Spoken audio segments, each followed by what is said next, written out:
This is the EVP Podcast. Hey everybody, it's the EVP Podcast, and it's your host. I'm Dale. I'm Beaker. I'm DVO. And we got a special guest with us. His name is Dave. Hi Dave. Hi, Dave. Good evening. Hi, my name's Dave, and I'm an alcoholic. And I have a problem. I talk to ghosts. So on this episode, we are going to talk about an investigation we had just went on over this a few days ago. Yep.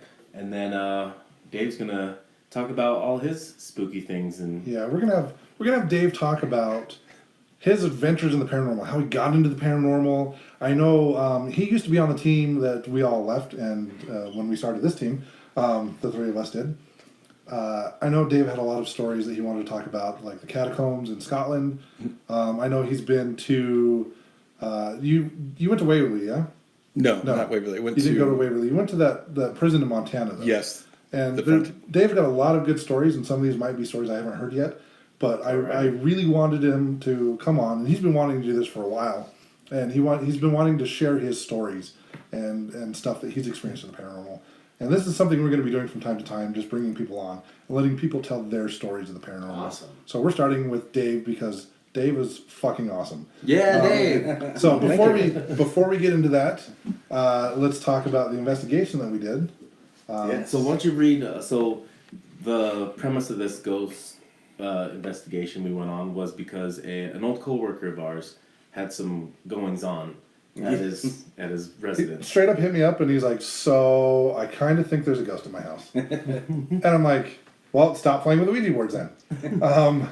I'm like, "Actually, no. What's really going on though?" So what he said was, and I'll just read this sort of verbatim. Yeah. But he just said both of his daughters were saying that stuff happens throughout the day, and that they said that the youngest one, I guess, had set her phone down on the counter in the kitchen while they were doing some stuff in the kitchen, and it just went flying off of the counter that she set it on, and it went underneath like this cabinet that they have in the kitchen there. They say that when they're downstairs, I guess so they live in a duplex. Him and his daughters, I guess, live in the basement, and his mom live upstairs. And there's times where she's not even home, and they hear footsteps upstairs. Or like at 1 o'clock in the morning, they'll hear footsteps upstairs when she's asleep. Some of the other things that they've seen, the door that separates the two, the stairs goes upstairs, and there's a door at the top of the stairs. That door will open and close on its own, even when no one's home, or like I said, when his mom's asleep. And also one of the other things is like his mom would shut off the TV in the living room and go to bed, and when she'd wake up in the morning, the TV would be on. So getting that information from him, and it's being someone that I kind of know, or not kind of know, I know, I worked with the guy for years, as well as Dell did. So I was kind of trying to tap into his energy, even though I haven't seen him in a while. And I got this feeling like, hey, let's go check it out. Like, there is definitely something there. But I didn't feel like it was anything negative in nature. So, like, normally I grab my cleansing kit and all my gear and I take it to an investigation. I didn't feel like that was necessary this time. So, we all met up when we went there, and I'll let one of you guys take over and talk about kind of what we did and the conclusion we came to. Go ahead. Yeah, well, I noticed when we went upstairs. I mean, we started off down in the basement where he lived, and we let him tell our story, and we all kind of felt guided to go upstairs, and that's kind of where a lot of the stories happen. But right away, we went in the kitchen area, and our K2 and ghost meters were just going off. There was just a ton of EMF pumping in that kitchen area, and it's funny because in the ceiling of the upstairs, the K2 meters were going off, meaning, EMF, high EMF, but also towards the floor, because basically the floor of the upstairs is the ceiling of the downstairs, where the light is running through, electricity. And so basically we could just tell there's a bunch of EMF just pumping through in that kitchen area. And, we think our spirits like to feed off that energy. And that's kind of what we're kind of getting at, and we kind of felt that right away, right? Yep, just Yeah, that. there's a lot of ambient EMF in that kitchen, and I think Dell was the first one to pick up on that one, or first one to say anything though. Yeah, it was pretty apparent that that was just what was happening. It was going off. You could tell floor to ceiling, non-stop, just going crazy. And then as soon as you take it away from a certain area, it goes away. So it was pretty apparent that it was just super high EMF running through that place. And it wasn't just having like spikes of EMF. It was just No, it was just consistent constant. yellow right in the middle. Yeah. Like, no matter where we were in the kitchen, it was the same reading everywhere. Yes. Right, and that was coming in the kitchen area. But when we went into the hallway, we were getting kind of just spurts of possibly a spirit coming in and just kind of possibly communicating through the devices to us, just kind of answering some basic questions, come for a little bit, and then take off again. But you guys kind of felt something was there, right? You felt like a little presence. I felt like Yeah. there was a little boy there. He was probably about 9 or 10 years old, is what I was feeling. I wasn't feeling anything that was like constant there. Mhm. It was just more of like it felt like a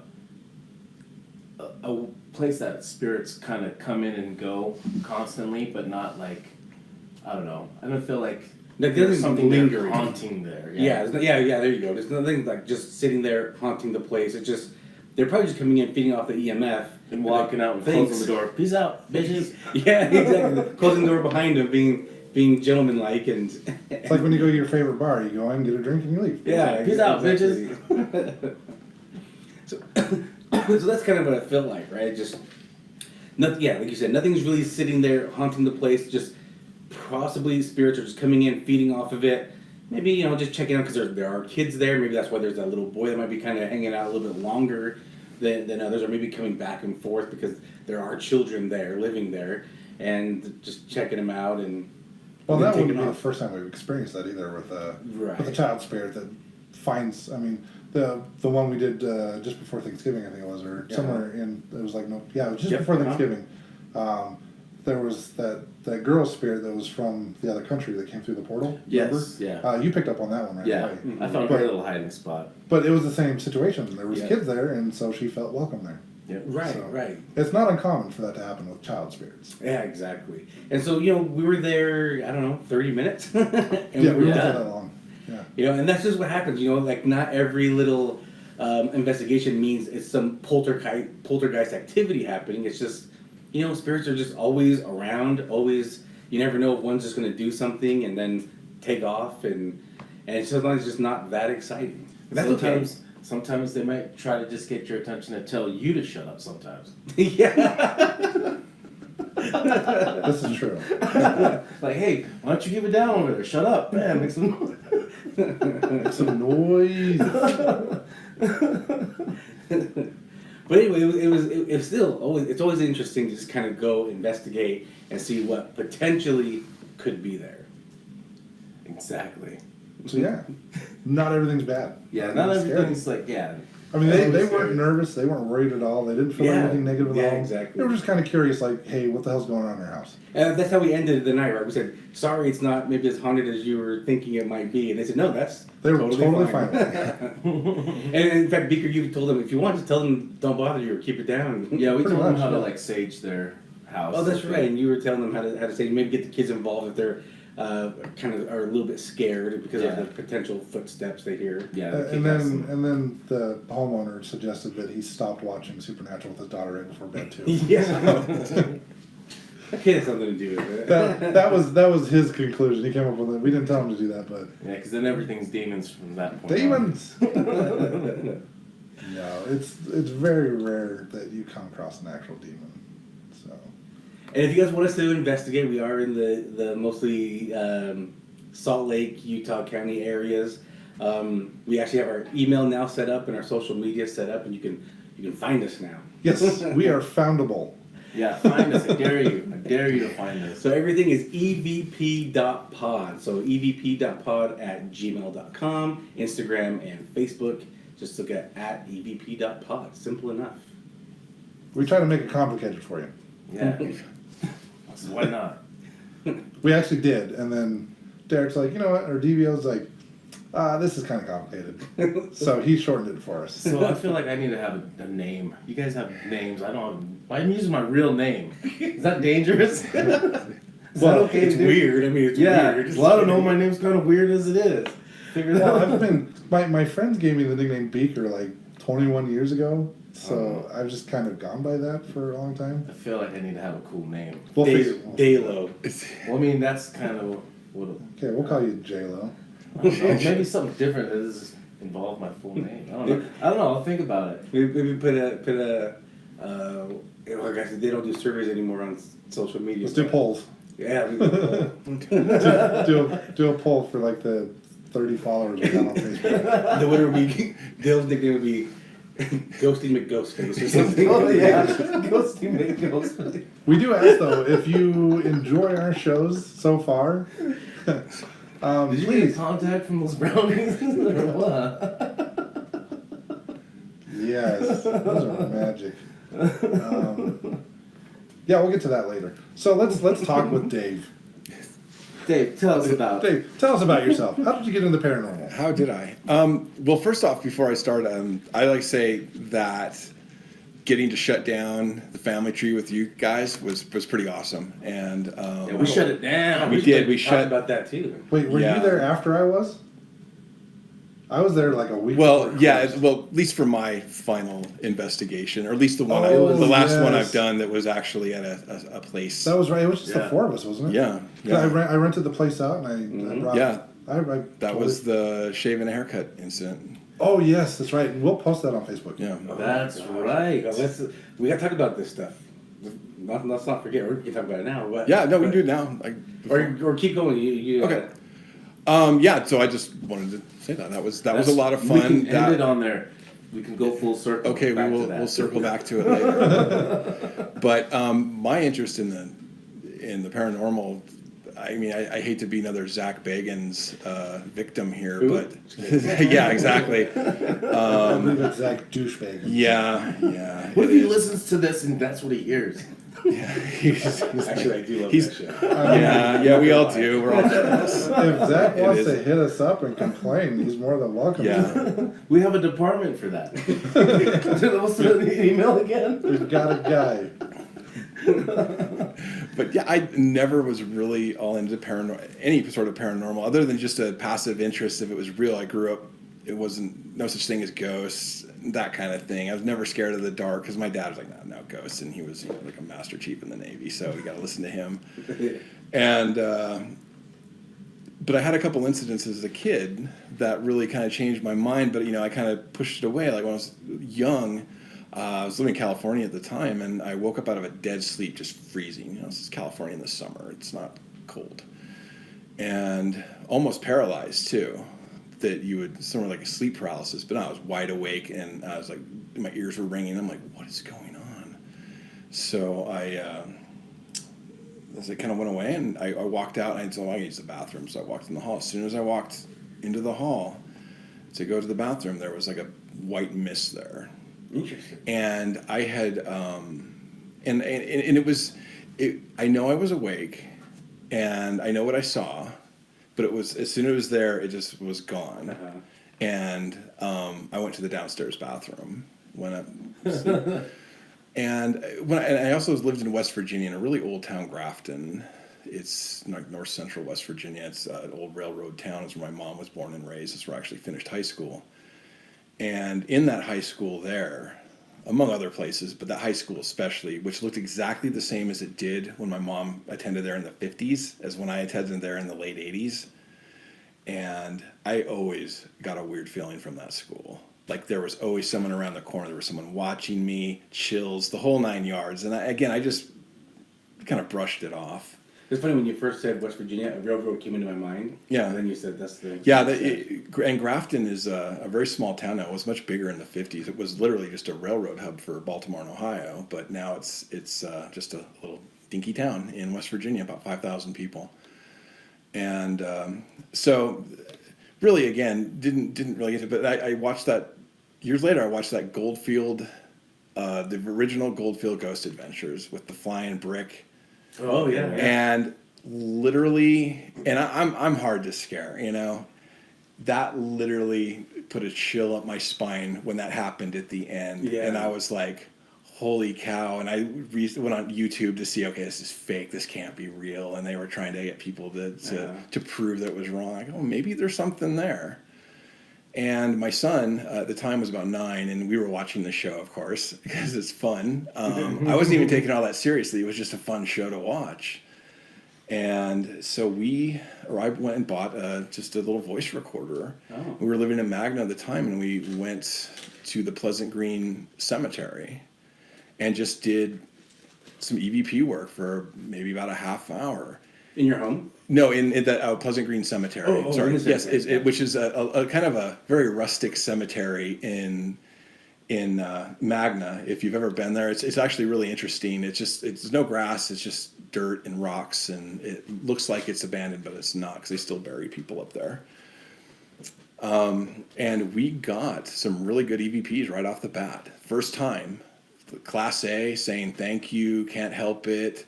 And answering questions. We would just go grave to grave, say the name, say hello if you want something, you miss your family, things like that.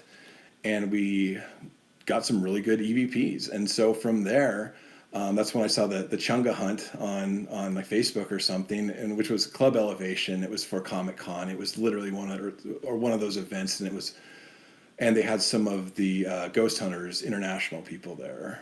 Oh. And as the guest investigators, and it was just a mess. There was no doing an investigation. Everyone's yelling, it's loud, and half people are drunk because they started off in the bar waiting for everyone. So that was that night sucked, but I got some cool pictures. But it was still like, it didn't kind of quench my thirst. So we went to the next one, which I believe was Fort Douglas, and that's where the one of the events that the other team was that you guys were on. We all were on. We're hosting it or working it, and that was the night of the library with Caleb in the library, where we saw a full shadow dart across the wall, and we all felt it before, and I actually had video running on it. And you can see orbs flying around Caleb or me, and me reacting to an orb without seeing it. I had an EMF pump in between the two tables, and an orb went into it, and I look over and I'm like, did you just feel that? Feel a little odd? And it was making Caleb's phone go off, and there's actually video of us all jumping, though you can't see the shadow because it was on the side of the wall, but we all saw it. And yeah, I was hooked ever since. I'm like, this is really fun. And then, the Benson Grist, the family tree, which again, it's just a horrible loss to the paranormal community. Never missed an investigation there. That place was always off the hook, one way or the other. And you never knew where it was going to happen. And so my son and I, we've gone up to Montana. We did Bannock, the old ghost town up there, and Charlie, he's a little more clairvoyant than I am. He's actually a little ghost magnet, and we went up there, and he got some really good evidence there. He had actually a shadow figure chase him, and I have a picture of what the orb is behind him chased him. He saw a shadow. And I just took a picture, and there's a big orb there, and another one where we asked the orb or someone to come stand next to my son, and there's a nice big orb. And that's a really cool place, by the way, Bannock, Montana. And it's right outside Dillon. And it's like a 5-hour drive from here. So, and we happened to get up there in November, and it happened to be really warm. We just kind of went spur of the moment, and there was nobody there. Not a soul, just me, Charlie, and a friend that we brought with us. Is there nobody lives in this town? No, Bannock is an abandoned, but it's run by the Parks Department. So it's basically an old mining town outside Dillon. It's about a 20-minute drive, so you have to kind of drive through the park there, and it's just it's maintained by the Park Service, so it's still in good shape. But it's all the original, where the Mead Hotel is. And Ghost Adventures had done, that's another reason why I went up there. It's like, it's a 5-hour. We were kind of doing our own Ghost Adventures, like we did Virginia City as well, and stayed at the Silver Queen. You used to have a badass van that you bought for your... I did. It's gone. The van's gone. I remember when he got there, he was so excited. He's just like, I totally bought a van so we could road trip and do ghost hunts in. Right. And then Like, that is awesome. nobody, not you guys, but in the group or anything, but now my friends were like, let's just fly to Vegas or whatever if we've gone down there. I'm like, no, let's do a road trip. And Sean and I road trip to California a couple times to go back home, but I wound up selling it to a friend at work. He still drives it to work. It was cool, like 70s, like retro, like brown. Yeah, it was all flush cool on the inside. Had the big captain's chairs and the valance lights and stuff. It was totally pimp, man. That's awesome. So I only had it for about a couple years, and but yeah, it was basically just a big gas hog is what it was. But really cool, and like I said, we got some use out of it, road tripping and whatnot. But it just became a big thing in the garage is what it was. After a while, it wasn't getting used, so it had to be sold. But so anyway, from that moment on, we were just doing a lot of ghost. It's when I joined the other team, and just so we could get some more ghost hunts in. And working that was a lot of fun, and getting to go to these places was Didn't you really go to the cool. catacombs? I did. Oh, in Edinburgh. Yeah. Yeah. In 2019. Yeah, last year didn't exist, did it? Okay. Yeah, I'm trying to think. I used to say last year, but last year was just a blur of bullshit. Yeah. So March of 19, I went to Scotland just for a little trip by myself, and just booked a tour to see the Edinburgh Vaults. Again, ghost adventures. Yeah. Freaking Baggins. And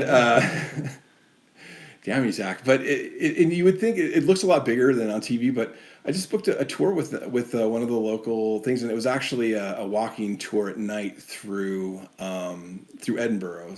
And Old Town is really, really cool. It does feel like you're in Harry Potter land. Oh, and if you remember the Avengers scene where Vision is fighting Thanos' kids in Edinburgh, you see St. Giles Church there. They're fighting on the roof or whatever. Yeah. That's right in that area. In fact, they choreographed that fight scene so well. I know exactly where they start when he got stabbed. They go over to the church, then into the train station. It's if you were to look on a map, they choreographed it like that fight actually happened. It's kind of cool, and you probably wouldn't know that unless you knew the geography of Edinburgh.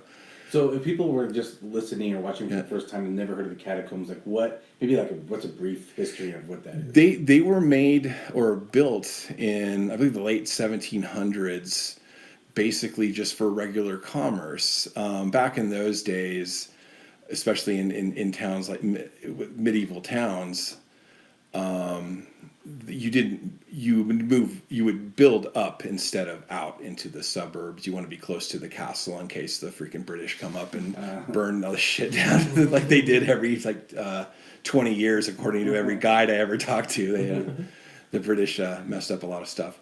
So they were just used for regular commerce, but unfortunately for them, there was no airflow through there. They were dark. They were musky. And as the town grew in sort of an industrial, I guess more of a revolution, just more population and more commerce,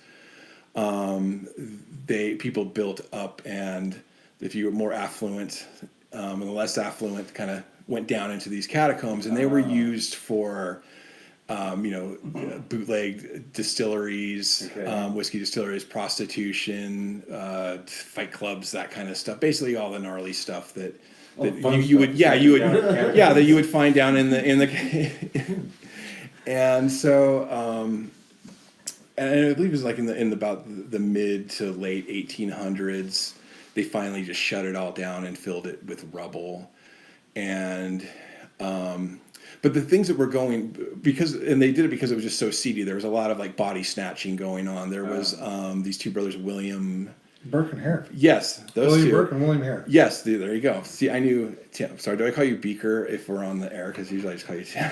Tim Beaker. Tim. So there's no confusion, but it's dangerous to use your real name. Yeah, it's Dave. Hi, my name's Dave. Maybe that's my name. Yeah, maybe we need to stop using these. It's a very generic name. Yeah, there's a lot of Daves out there.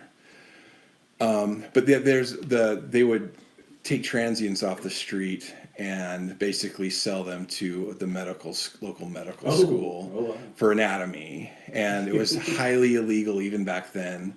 But there was not a lot of law down in the catacombs down there. Lawless down there. Yeah, and so it did. They filled it full of rubble, and it was rediscovered back in the 80s and excavated in the 90s. And it's been that part of it. There's a north and south part, and the north part is mostly just ghost tours, the stuff you saw on Ghost Adventures. If you saw that episode, it's really not that big. The rooms are there's probably like 5 or 6 as you walk through, and they're pretty long. And we stopped, and the guy, the dude in the cape is telling a story and it's being scary because he's wearing a cape. So there's gonna Wait, you wear a cape? Yes, there's gonna be a little embellishment if the guy's wearing a cape in his story. So shows his seriousness. Yeah, and so. The tour, but it's really, really cool. In fact, I have a picture that I didn't even notice, and I on our old Facebook page from the old team, I posted some on there, and I didn't even realize I have a picture of the very first hall, and I was always in the back. And the guide, we went in, the guide said, for those of you who want to take pictures, do all you want. Where it's late at night, so this was like the last tour, it was like around 10 o'clock at night.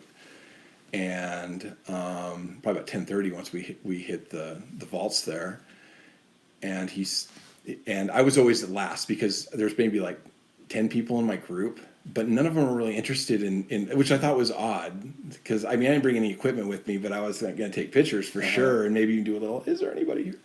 A little EVP session or something. And the people, he would tell us stories like, everyone good? You want to fit? And everyone's like, yeah, let's go. And I'm like, I'm always in the back. He had to come like retrieve me like 3 times. So, I have a picture, and it was the first stop, and everyone went through, and there's only just some small floor lighting here and there through. It's pretty dark. And I took a picture all the way down the hall, and you can see the lights, but in the front, and I didn't notice it at the time, that there's just this huge shadow right in front. In fact, I can show it to you. I won't do it right now because that's kind of radio here. But the rest of and then I've really tried to debunk it at my house using light, because I'm like, first, I don't know how I'm going to get my thumb all the way to the top of an iPhone while I'm doing this, with 2 hands. And it's really, it's weird. It's just a big shadow there. But you can definitely feel the energy in that entire place, because so much has happened there. And again, I don't consider myself super sensitive, but I can't feel out of room. Mm-hmm. And there was so many different kind of emotions that go through you, and energies that are in there. Plus it's it's just all stone. And we went from room to room, and I have a couple pictures of the Mr. Boots room. And I believe Brandy, she looked at the pictures, and like I say, I'm the first one to mention Brandy in this episode. hey, Brandy. We love you. She gives me crap about that. I've been listening to the episodes, and I hear my name a lot. Yeah. I think in the first episode, I said my friend Brandy, and I'm like, I guess she's all of our friends. And Dale's like, he's like, hey, quit hogging her. And she mentioned that to me. She thought it was funny. Yes, I heard she was going to be mentioned, so I'll be the first one in this episode to say Brandy. But she said there was some spirits in the pictures themselves, but I don't think one of the big shadow is because I didn't notice it at first because it's just on my iPhone. And it's small, and when I actually finally put it on a USB or a memory stick and watched it on my TV, and I'm like, what the hell is that?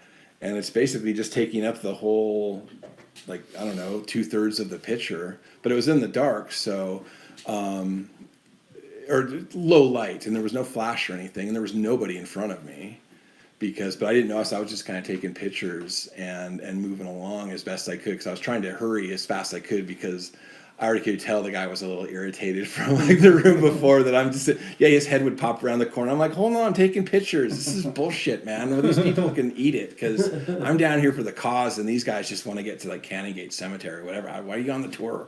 We're in it's like the vaults and walking around Edinburgh. So this was like the best part of it. So anyway, they we walked through there, and the guy told the stories of all the shenanigans that went down there, and apparently there's also it was not in the episode.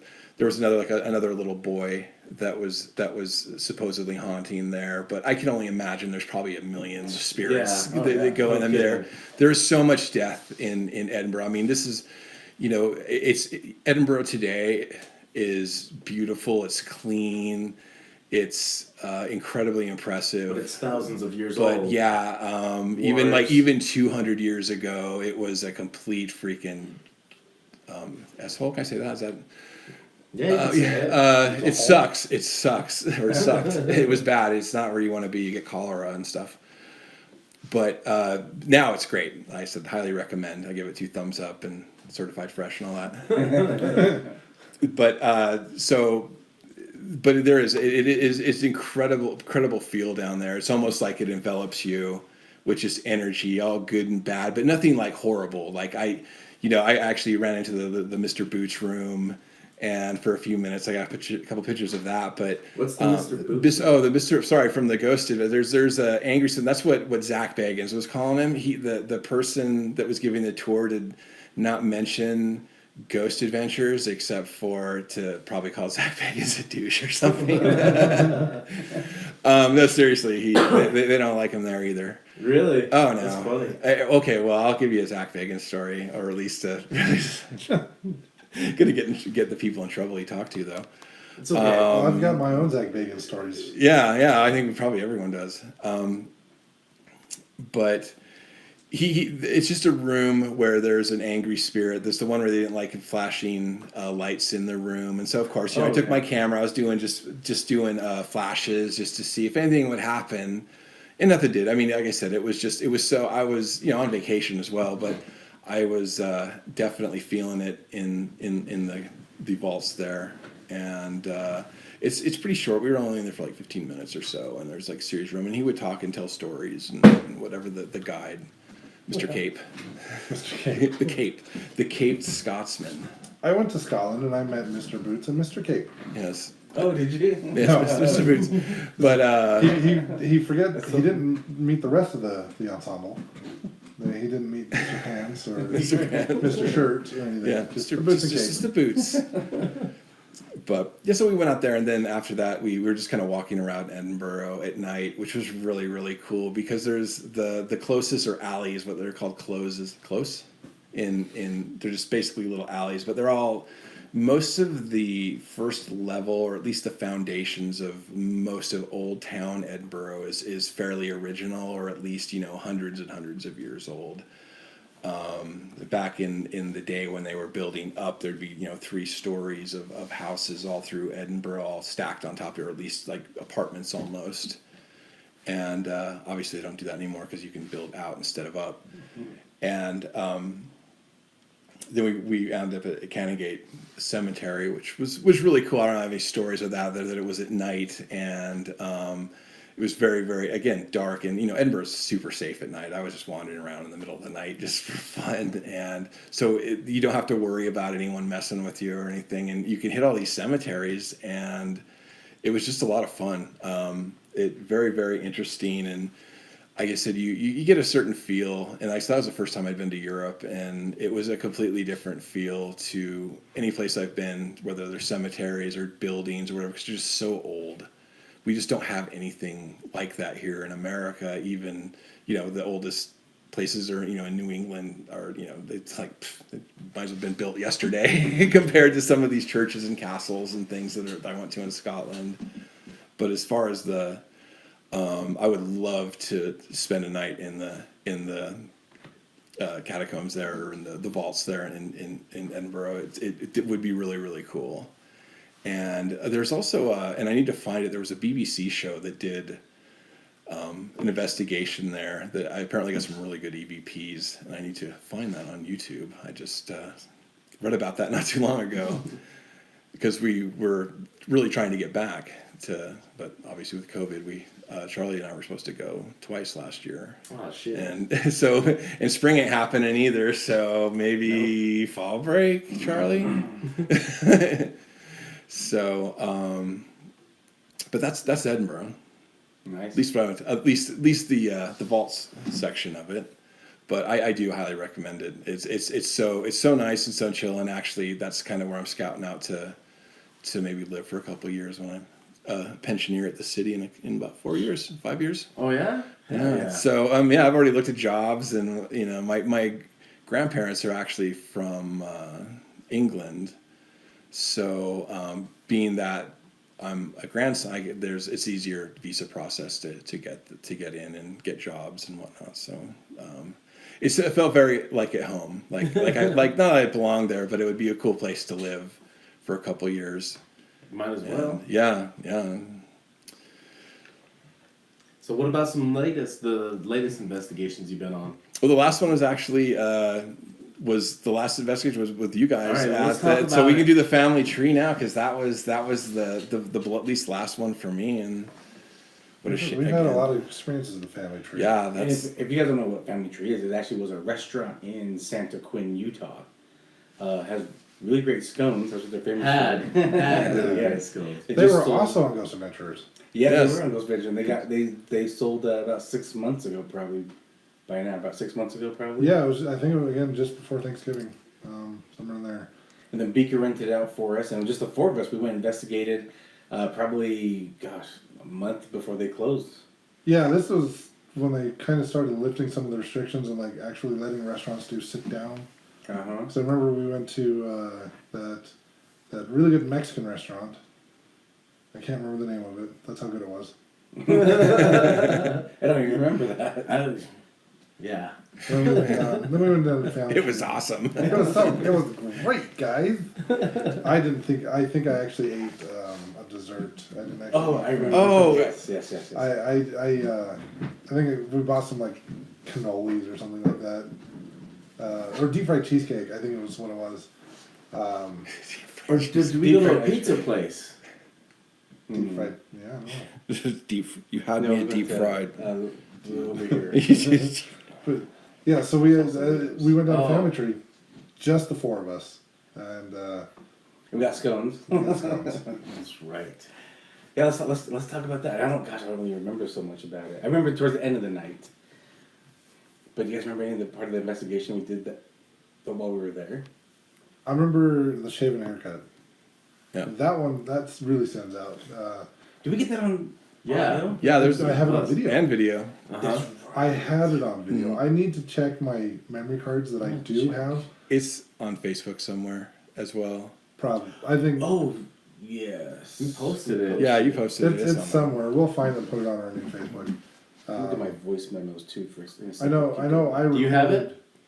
It's on Facebook. So I was sorry. That was actually the picture in Scotland there, that in the vaults. Oh, that's badass. So back in September, I had my car broken into, and my really nice Sony 4K camera was stolen. Ugh. Had a memory card in there. Do not know if it was the one that had that investigation or not.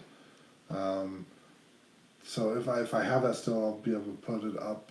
We'll find it. Yeah, It's not in my voice notes. I'm gonna look somewhere else though. So basically, what happened is we were doing our investigation, talking to the spirits. I believe Dell had a little EMF meter that would beep sometimes when it went off.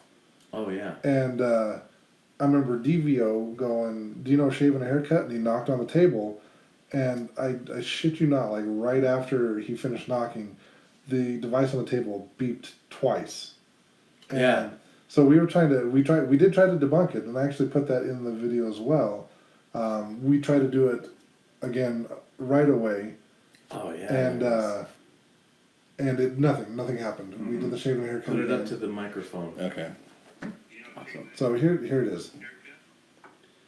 Give me 1 Yeah, second go here. rewind to the beginning. Yes. Yeah, so we were just sitting at the table, and while you get that ready, we were just kind of sitting at the table, and we were just kind of trying to talk, right? I think actually it started getting quiet, like we weren't getting much response, and then that's when I brought it up, like just to see if we can get some response going again. So I'll play it here for you now. We'll also post it on Facebook as well. So here it is.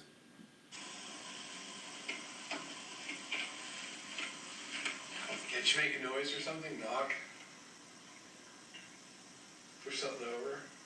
Do you know shaving a haircut?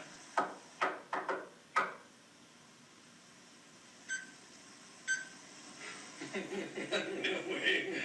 You fucking kidding me? All right. Speaker. Yeah. The language. Yep. It's weird sometimes. There's another 46 seconds on here, and I think it's all That was- swearing. It was the rest of the video was us trying to debunk it and trying to Yeah. see if it was something we did to set it off, but we did it again. DVO did the knock and nothing happened. So in my book, it was a spirit responding. Because that had not gone off at all. Yeah, I was gonna say that that wasn't going off It's not at all. like, because sometimes you get those things and they'll just kind of randomly beep, and that's kind of when I turn them off when I'm not getting. But that was just That was sitting there sitting completely the whole still. time, not making a peep until you did the shave and a haircut. Yeah, I think it was pretty much kind of a quiet night for most of the night. It was, and I was surprised at the end of the night.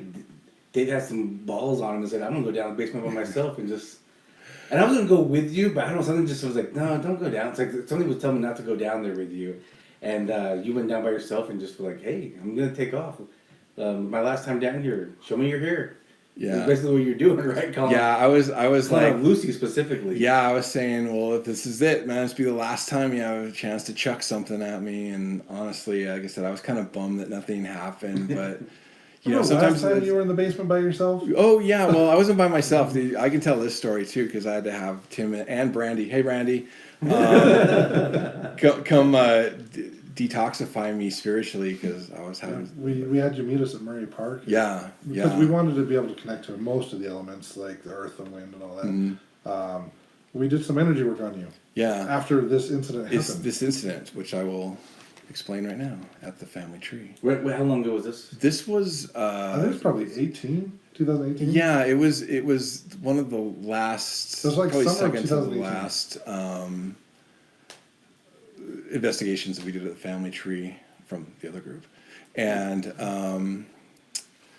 so I'd gone downstairs. Actually, I took one of the guests with us, or the paying customer. She wanted. It was at the end of the night, and she wanted to do a couple EVP sessions. So I'm like, oh, right on, let's go down. I'll always go down in the basement there. What did Yeah. you charge for those? Yeah, yeah. Sign bill up. I want 2 of those. So we went down and they had that little cubby that was a toilet at one point, or at least a little bathroom of some sort, and that's where the kind of the portal that's there kind of fluctuated, but that's where I always felt it the most. I said, well, all right, I'm gonna go in the bathroom and stand here. And she was right outside the door, and I was looking at my phone, and I was just about to hit record. I mean, she had her light on the iPhone too. So right when she shut it off, and I was looking at my phone, I literally felt and saw a wave of dark go through me from left to right, which blotted out my phone completely, and I could see it just right past me. And it feels like, you know, like when you're in water, the resistance of what you get from just swimming through water. Only this felt like the water went through me, and that's what it felt like. And it literally, almost like getting a concussion without getting hit. That's how I felt. I guess play football, whatever. Like if you get your bell rung real good, you know, that's kind of how it felt. Only no pain, nothing. I was just like a little woozy, and I sat down. I was like, "What the hell was that?" And she's like, "Oh, I shot my light." I'm like, "No. Right when you shot, did you see that?" And she's like, "And because she was looking at her phone too, 'cause she was shutting the light off." And you know, it wasn't the light, because I've seen people shut lights, turn off and on. That's just used to it. And so I sat down, and Gary was there, and he came down, and then Tim comes down. He felt that you were up in the restaurant part. Yeah, I think I was on the other side of the You were on the building. other side of the building. You came down and said, "What just happened down here?" And you like, my left side just went like something happened to my left side. And I'm like, and you were pointing like right exactly where it hit me and went through me. And I'm sitting there kind of like trying to get my wits about me. And you're like, what happened? And then, you know, I kind of I told you remember what happened. specifically asking you like if Yeah. you were okay. 'Cause, Yeah. like we were sitting there, and you were. Not So if you've ever investigated with Dave, he's very chatty. He's very vocal. He's not shy at all.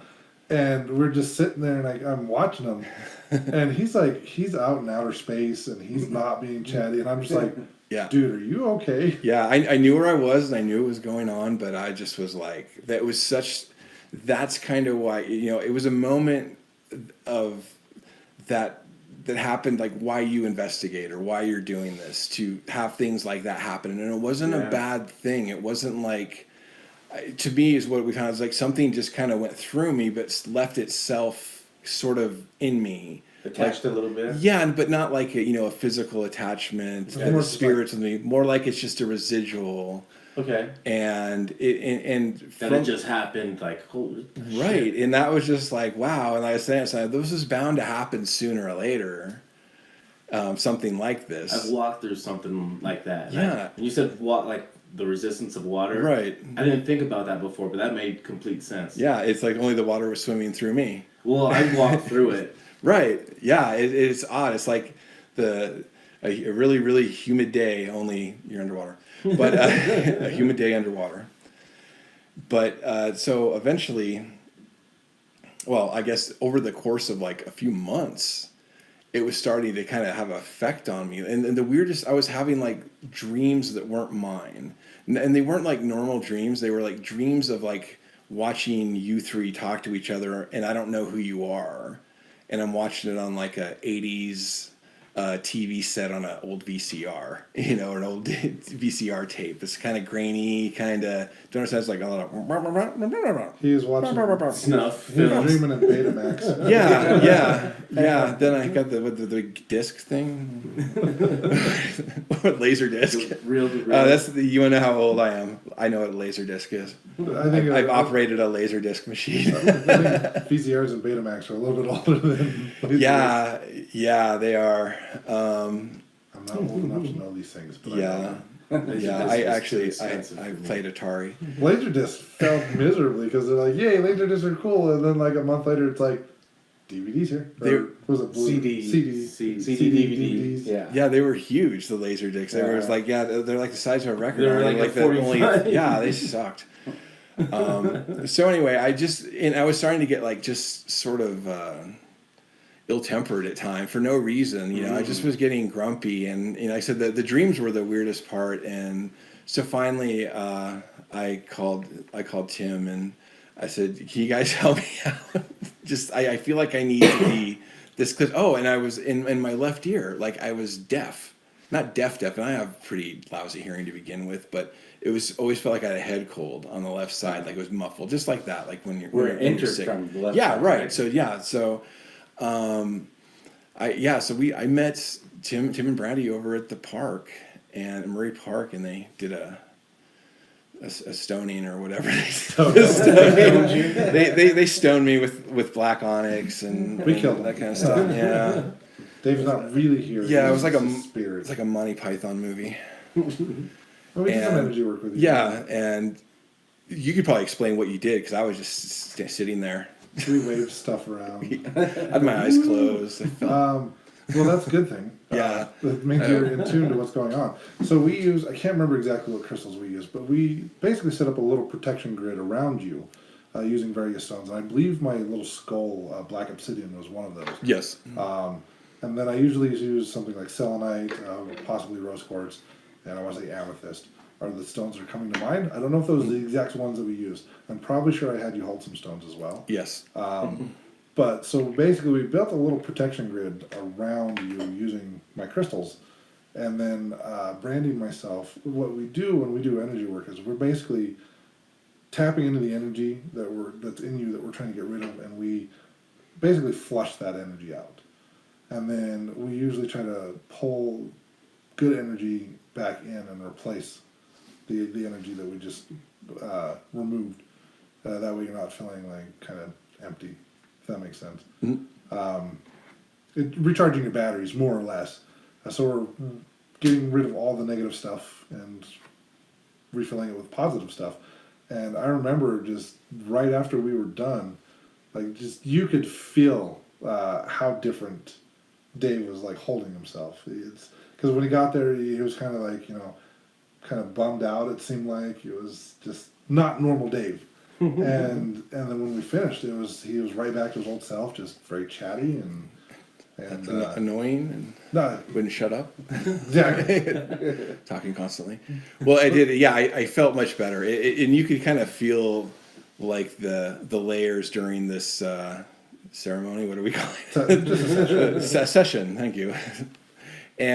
But yeah, during it, it was just you could feel it kind of lift away, and then at the end, like I could it's like literally my ear just cleared, like it all of a sudden cleared, and I can hear out of it normally again. And felt more like I had energy, like I just drank a rock star or something like that. It's great. That's it, because it was really starting to bum me out. I just felt like lethargic all the time and irritable, and I was getting like in arguments with people at work that are like my friend that I never would, get in an argument with. Was it an attachment from Family Tree that was on him then? It was actually words. Pretty much what he said. It was just a residual energy that just, for whatever reason, Kind of lingering around a little Yeah. it just kind of stuck. Stuck in my brain. Usually residual energy will clear itself for the most part, but for whatever reason, this just kind of stuck with him. And it wasn't something that was going bit. He's had a couple months, right? Yeah, and like I said, it started like so. Once I kind of cleared the cobwebs out of the family tree, I just felt okay because it was just such an odd thing.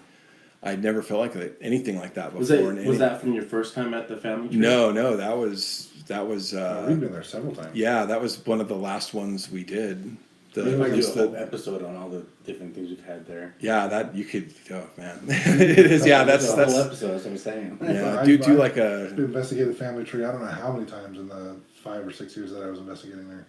Because I had the place I something. went to the most. Probably like 2-3 times a year. I had something follow me the first time. And that was pretty nuts. Didn't put its thing in my ear, but No wet willies. For Yeah, you. yeah. I don't know. Maybe that's what it Maybe was. we'll save it for. I did not get Yeah, it, but yeah, it was. But yeah, no, that's definitely that's one of the only thing, and that was really when I started taking clearing out seriously, like when you're done, at the after that, because I got a little. Sometimes we do like the post investigation cleansing session. Mm-hmm. And I kind of wasn't doing it for a while because I'm like, I'm fine, I'm good. No, it's good to cleanse. well, I've been with a lot of different teams, a lot of different places, and everyone kind of does it differently. I know my friend, when she came up from California and did an investigation for us at 749 and Family Tree. Family Tree was the first night, but she had us take like water that had salt in it, and you'd be spraying this salt water on your feet before you left, and that helps remove anything. No, that makes sense. So, and I usually just hit myself with a smudge spray or light some sage around myself. Yeah, and then with the smudge spray lifting up your feet, doing it too. So Yeah, same we, thing. we started doing that too. Because like my smudge spray has, the ones I make now have pink Himalayan salt in it. But it's essentially, when you leave a place, it's always a good idea to cleanse Salt your yourself or feet. clear yourself Yeah. or salt your feet. Just to, or even tell the spirits like they're not allowed to follow you home. What's nice about it right now is there's salt on the sidewalk, so you pretty much salt your feet on the way out. It's solar salt. Does that work too? I'm sure it all works. But yeah, cleansing is good, or all hell breaks loose at your house. And you have stuff like moving around at your house too? Yeah, well, at first too. This was right before I joined the group. Gosh, this is where Newman freaking like totally pegged what was going on, and he didn't even ask. I just walk in, and he starts telling me what's going on at my house, and actually I was in between. Actually, it was which time? Like how many times has my house been freaking going crazy? So this was actually when I was staying at a friend's house in Magna that was vacant. I was having my house here in Harriman built, and this house was crazy.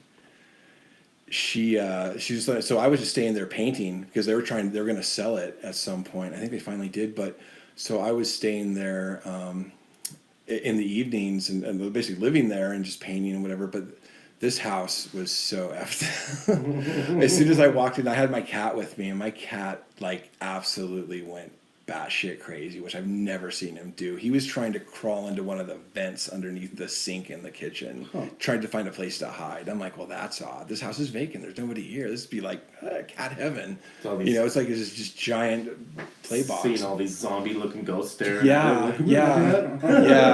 And at night, I would see shadows because I was staying in the downstairs. But again, I've never been in this house. I don't know if it's just cars going up and down the street shooting shadows. I always want to debunk everything before I do.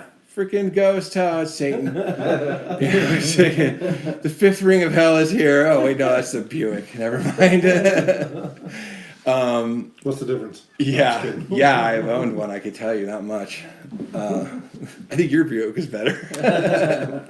Mine not so much. Yeah, I think you liked yours. So anyway, but so again, it was late at night, and it was my cat would come running in. You'd hear him out there freaking out in the den, and come running in, and just get right under my arm, stick his head right into my armpit, and just cower. And he was a brave little guy, at least unless you were another cat. But yeah, I'd see these shadows going up and down, and I was always, and when I would take a shower in the morning, the drain would freak me out. I'm like, what is up with this drain? It's I hear this, this noise down there, someone's talking about the way they were murdered. No, yeah, whispering to you. Yeah, and I'm like, down here. Yeah, I'm in a crappy Dean Koontz novel all of a sudden, And so again, I'm just trying to I gotta just live here or whatever. But I always had an uneasy feeling when I was there. I was always someone in another room. It felt like there was someone walking around. There was. Oh yeah, I know. As I found out, but. So that's when I joined the other team. Newman grabbed me. He's like, "What's going on?" He's like, "There's something at your house. There's what's up with the drain in the downstairs." I don't even talked about it to anybody. I hadn't even been interviewed by. I hardly know any of you guys, And he had me hold a rock, and he was over there doing his Newman thing as I was holding the rock, and I felt layers of crap fly off me, and he's like, "Your house where you are, you need to you sage it. I'll do a remote thing, whatever he does, his cleansing." And but yeah, he told me about the what I'm seeing, the shadow that I'm seeing is coming out of the drain at night and living in this drain. And I'm like, it's a drain ghost, I guess. Might as well. I don't know. I'm not into ghost real estate, but I probably want to go somewhere else. But yeah, go down the drain, idiot. But so when I got home, and again, the skeptic in me is saying, thanks, but I felt so much better when I saw that rock you gave me. I felt so much better when I walked in that house and turned on the light. It was like every light in that house had been changed with a brighter bulb.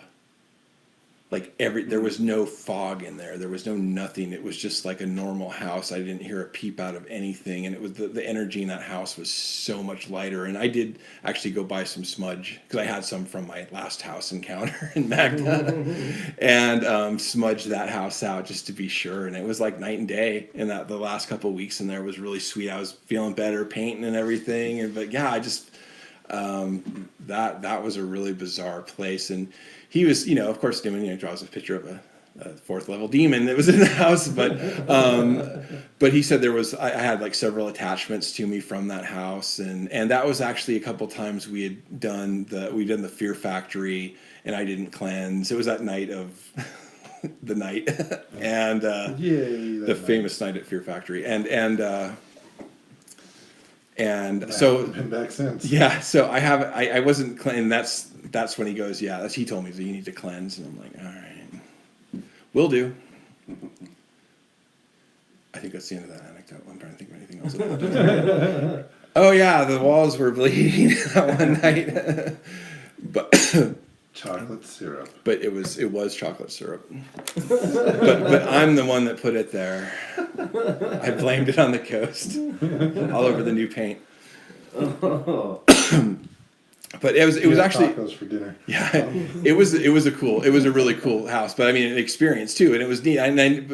But I didn't break my own rule, which is to investigate your own house. I was really thinking about it, but I was living there. I'm like, no, if it's clean now, F that. I'm not going to bring back whatever that was, because it wasn't a good vibe that was going on in there. It was definitely dark and dank. But he just turned the volume down to that voice. Oh, yes. I'm still here. Yeah. But as I found out, and I asked my coworker, I said, who's been living in that? Because it was just her rental, one of the houses she has. And she said the people that were just there were your typical LDS family. But the people before that were a little odd, and they used a Ouija board many times, she said, as far as she knows, talking to the newest tenant. And if you're Mormon, you can't lie. So I'm assuming that's a true story, because they're both Mormons. Of course, it's like algebra. There's one cancel it out. If two Mormons tell the truth, it's actually a lie. The story probably more elaborate is all.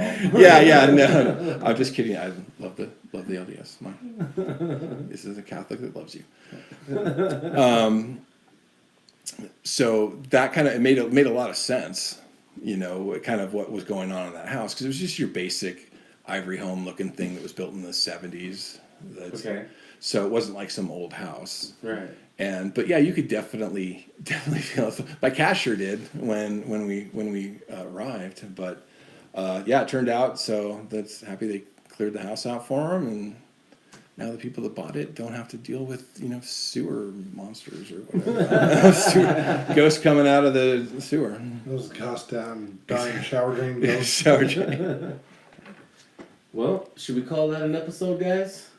Yeah, thanks for coming on, Dave. Hey, no problems. Yeah, thanks, It was Dave. fun. So from Dave, Beaker, DVO, and Ghosty McGhostFace, I'm signing out. I'm tuning in. Bye, everybody. Robots don't say ye. Peace out, butterflies. This is the EVP Podcast.